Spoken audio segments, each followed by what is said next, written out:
After 30 years as a marriage and family therapist, I've become convinced that world peace is probably being held up by dirty dishes, unresolved arguments, and people who won't put their phones down. Now, I'm only half joking.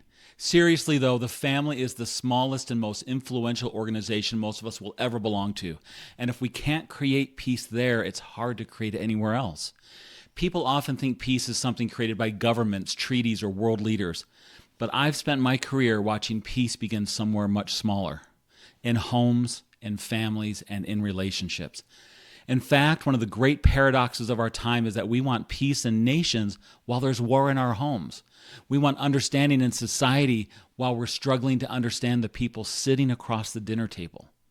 What can we do? We can study the 7 things that strong families do to create peace and connection in their homes. They express appreciation. They show affection. They stay committed to each other even when life gets hard. They learn how to cope with challenges instead of turning against one another. They communicate. They spend time together, and they draw strength from something bigger than themselves.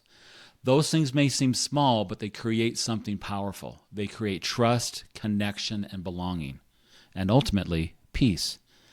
Not perfect families and not conflict-free families, just people doing the daily work of treating one another with kindness, respect, and grace. That's why I love the mission of the Backyard Peace Project, because peace doesn't begin in a distant capital city. It begins around kitchen tables, in living rooms, in neighborhoods, and in our own backyard. I'm Jonathan Sherman, marriage and family therapist, author, and speaker, and I'm honored to be a part of that conversation.